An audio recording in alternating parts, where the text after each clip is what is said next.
Mon fils se faisait harceler dans sa nouvelle école à cause des cicatrices de brûlures sur ses bras. Je suis allé confronter le père du harceleur. Mais quand il a vu les cicatrices de mon fils, son visage est devenu pâle. « Je connais ces cicatrices », a-t-il murmuré. Mon fils de 8 ans se faisait harceler dans sa nouvelle école à cause des cicatrices de brûlures sur ses bras. Quand l'école n'a pas réussi à mettre fin au harcèlement, j'ai décidé d'affronter moi-même le père du harceleur. Je m'attendais à de la colère, du déni, peut-être même une bagarre. Ce à quoi je ne m'attendais pas, c'est que cet étranger regarde les cicatrices de mon fils et murmure « Je connais ces cicatrices ». Je n'avais aucune idée de qui était l'homme qui se tenait en face de moi. Avant de commencer, j'aimerais savoir, avez-vous déjà découvert un lien inattendu avec quelqu'un qui a complètement changé votre perspective? Partagez votre expérience dans les commentaires ci-dessous, et s'il vous plaît, abonnez-vous pour plus d'histoires sur le pouvoir des liens humains et des secondes chances.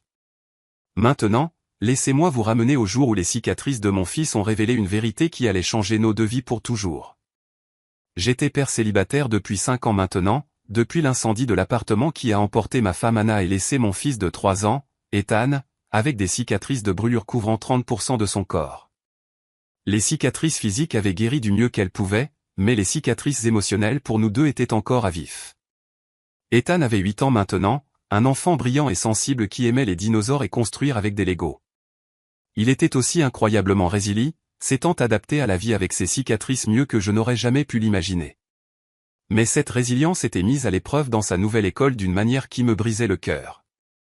Nous avions déménagé dans un autre quartier de la ville parce que j'avais obtenu une promotion qui exigeait un trajet plus long, et le nouveau district scolaire était censé être meilleur. Ce que je n'avais pas anticipé, c'est à quel point les enfants pouvaient être cruels envers quelqu'un qui avait l'air différent. Ça a commencé doucement. Des commentaires murmurés, des regards insistants, des enfants qui évitaient de s'asseoir à côté d'Ethan au déjeuner. Mais ça a vite dégénéré quand un garçon en particulier, Tyler Thompson, a décidé de rendre la vie de mon fils misérable. « Papa », a dit Ethan un soir alors que je l'aidais à faire ses devoirs. « Suis-je un monstre ?» La question m'a frappé comme un coup de poing dans le ventre. « Qu'est-ce que tu veux dire, mon grand ?» Il dit que je ressemble à un monstre à cause de mes bras. Il dit, c'est pour ça que ma mère est morte, parce que les monstres ne peuvent pas avoir de famille normale. J'ai senti la rage monter dans ma poitrine. Le genre de fureur protectrice que seul un parent peut comprendre. Ethan, regarde-moi, ai-je dit en me mettant à genoux à son niveau. Tu n'es pas un monstre. Tu es courageux et gentil et intelligent et le meilleur fils qu'un père puisse souhaiter. Ces cicatrices sur tes bras, elles sont la preuve que tu es un survivant. Elles sont la preuve que tu es plus fort que tout ce que la vie peut te lancer. Alors pourquoi Tyler dit-il ces choses? Parce que certaines personnes ne comprennent pas qu'être différent ne signifie pas être moins. Et parfois, quand les gens ne comprennent pas quelque chose, ils ont peur. Et quand ils ont peur, ils disent des choses méchantes. Mais mes assurances n'étaient pas suffisantes pour arrêter ce qui se passait à l'école. Le harcèlement a empiré. Tyler a convaincu d'autres enfants d'éviter Ethan, l'appelant « le gamin brûlé » et inventant des histoires sur la contagiosité de ses cicatrices. Ethan a recommencé à faire des cauchemars, ce qui n'était pas arrivé depuis plus d'1 an. Il m'a supplié de ne pas l'obliger à aller à l'école. J'ai d'abord essayé de travailler avec l'école. J'ai rencontré l'enseignante d'Ethan, Madame Alvarez, qui était sympathique, mais semblait dépassée. Monsieur Walsh, j'ai parlé à Tyler plusieurs fois. J'ai également contacté ses parents, mais honnêtement, le harcèlement est une question si complexe et Tyler, eh bien, il fait face à des défis à la maison. Quel type de défi? Ai-je demandé. Je ne peux pas partager de détails en raison de la confidentialité, mais disons simplement que sa situation familiale est compliquée. Son père a des problèmes personnels. J'ai ensuite rencontré la directrice, une femme bien intentionnée nommée Dr Norris, qui parlait dans un jargon éducatif de justice réparatrice et de stratégie de résolution de conflits. Nous mettons en œuvre un programme anti-harcèlement complet, m'a-t-elle assuré. Tyler participera à des séances de médiation par les pairs et nous aurons une assemblée à l'échelle de l'école sur l'acceptation et l'inclusion. Mais les semaines ont passé et rien n'a changé. Si quoi que ce soit, Tyler semblait encouragé par l'absence de conséquences réelles. La goutte d'eau a été quand Ethan est rentré à la maison avec son t-shirt de dinosaure préféré déchiré. Tyler l'a attrapé pendant la récréation, a expliqué Ethan, en essayant de ne pas pleurer. Il a dit, les monstres ne méritent pas de belles choses. Ce soir-là, après qu'Ethan se soit endormi, j'ai pris une décision. L'école ne protégeait pas mon fils, alors je m'en chargerai moi-même. J'allais rendre visite à la famille de Tyler Thompson. J'ai trouvé leur adresse dans l'annuaire de l'école et je m'y suis rendu un samedi matin. La maison se trouvait dans un quartier modeste, une petite maison de plain-pied avec une cour envahie par la végétation et une peinture écaillée. Il y avait une camionnette dans l'allée et une moto couverte par une bâche dans le garage. J'ai frappé à la porte d'entrée, le cœur battant d'un mélange de colère et de détermination. J'avais répété ce que j'allais dire. J'allais expliquer que leur fils tourmentait le mien, qu'ils devaient prendre leurs responsabilités et y mettre un terme. La porte s'est ouverte et je me suis retrouvé face à un homme qui semblait avoir la quarantaine. Il était grand, avec des cheveux grisonnants et des yeux fatigués qui parlaient de quelqu'un qui en avait trop vu. Il avait de légères cicatrices sur les mains et les avant-bras, et il se déplaçait avec la précision prudente de quelqu'un qui avait été blessé et avait appris à compenser. « Je peux vous aider ?» a-t-il demandé, sa voix prudente mais pas hostile. « Êtes-vous le père de Tyler Thompson ?»« Je suis Jean Thompson. »« Et vous êtes ?» Jeremy Walsh. Mon fils Ethan est dans la classe de Tyler à l'école. J'ai vu la reconnaissance traverser son visage, suivi rapidement par ce qui semblait être de la résignation. Ah, a-t-il dit en reculant légèrement. Je crois que je sais pourquoi vous êtes ici. Entrez, s'il vous plaît. L'intérieur de la maison était propre mais dépouillé, avec le genre de meubles qui semblaient avoir été choisis pour leur fonction plutôt que pour leur style. Il y avait quelques photos de famille sur la cheminée, et j'ai remarqué que dans les plus récentes, Tyler était toujours avec son père, sans mère en vue. « Je vous sers un café », a demandé Jean en désignant la cuisine. « Ce n'est pas une visite de courtoisie », ai-je dit, ma colère revenant. « Votre fils harcèle le mien depuis des semaines. Il rend la vie d'Ethan un enfer, et l'école ne semble rien faire à ce sujet. » Les épaules de Jean se sont légèrement affaissées. « Je sais », a-t-il dit doucement. J'ai essayé de travailler avec Tyler sur son comportement, mais il a été en colère ces derniers temps. Nous avons tous les deux traversé une période difficile. Une période difficile ne lui donne pas le droit de tourmenter d'autres enfants, ai-je dit, ma voix s'élevant. Savez-vous ce qu'il a dit à mon fils? Il l'appelle un monstre à cause de ses cicatrices. Il lui dit que c'est pour ça que sa mère est morte. Le visage de Jean est devenu pâle. Il a dit ça? Vous m'avez bien entendu. Votre fils torture psychologiquement un garçon de 8 ans parce qu'il a l'air différent. Monsieur Walsh, je suis vraiment désolé. Je n'avais aucune idée que Tyler disait des choses comme ça.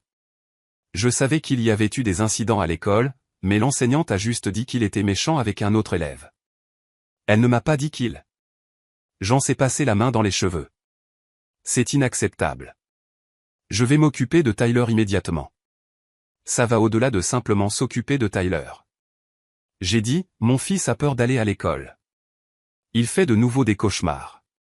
Il pense qu'il est un monstre à cause de ce que votre fils lui a dit. Des cicatrices? A soudainement demandé Jean, sa voix étrange. Vous avez mentionné des cicatrices. Quel genre de cicatrices? La question m'a pris au dépourvu. Des cicatrices de brûlure sur ses bras et une partie de sa poitrine. Il a été dans un incendie quand il avait 3 ans. Jean est devenu très immobile, son visage perdant encore plus de couleur. Puis-je? Pourriez-vous me les montrer? Les cicatrices. Pourquoi? Ai-je demandé, soudainement méfiant. Quelle importance a leur apparence? S'il vous plaît, a dit Jean, et il y avait quelque chose de désespéré dans sa voix. J'ai besoin de les voir. Quelque chose dans son ton m'a fait reconsidérer. J'ai sorti mon téléphone et je lui ai montré une photo récente d'Ethan à la plage où ses cicatrices étaient clairement visibles sur ses bras et son épaule. Jean a regardé la photo pendant un long moment, et j'ai vu ses mains commencer à trembler. « Oh mon Dieu !» a-t-il murmuré. « Je connais ces cicatrices. »« Qu'est-ce que vous voulez dire par vous les connaissez ?»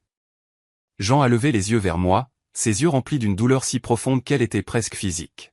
« Monsieur Walsh, quel était le nom de votre femme ?»« Anna.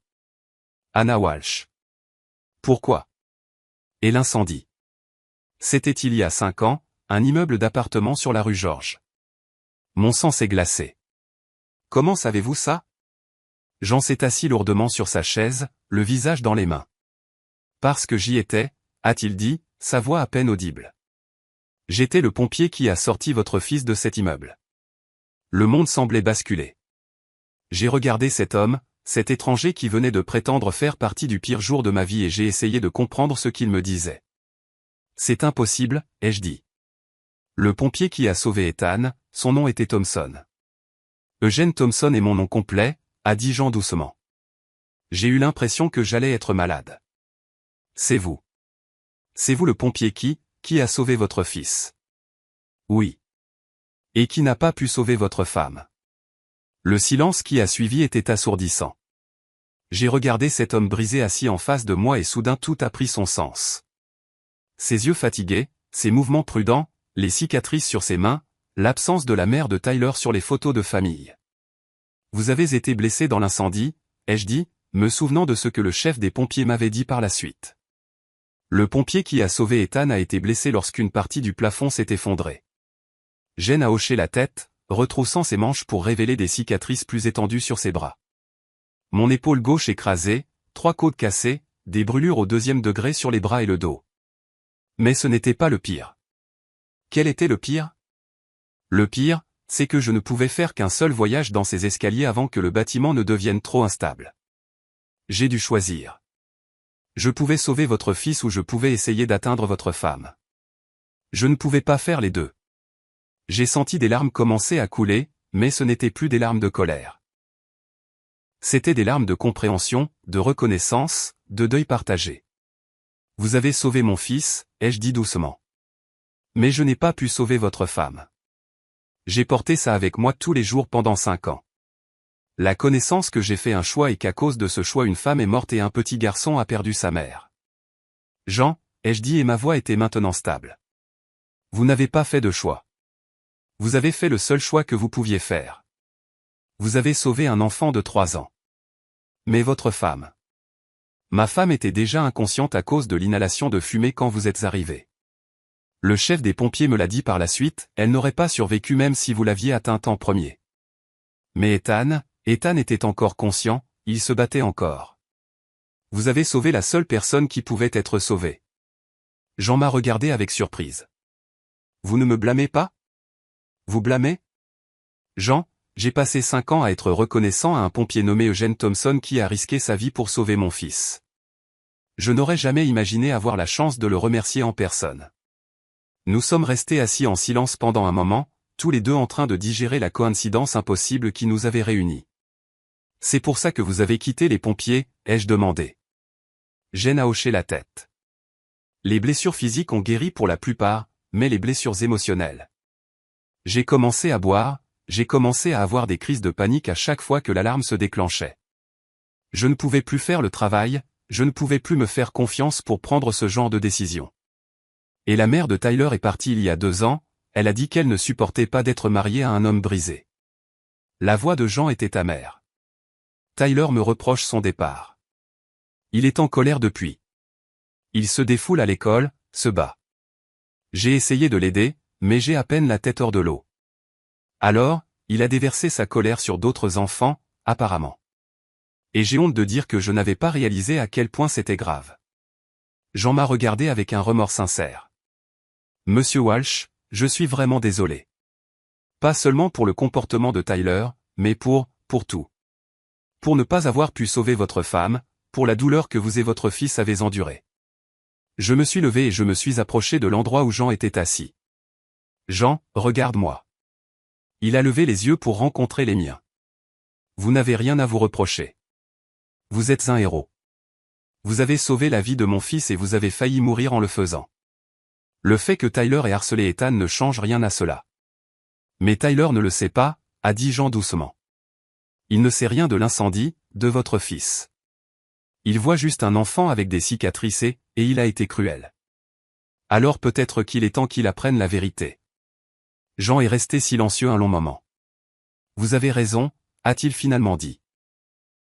Tyler doit comprendre ce qu'est le vrai courage et quelles sont les vraies conséquences. Où est-il maintenant? Dans sa chambre. Il est puni depuis la semaine dernière à cause d'une bagarre à l'école. Jean s'est levé. Seriez-vous prêt à rester pendant que je lui parle? Je pense qu'il a besoin d'entendre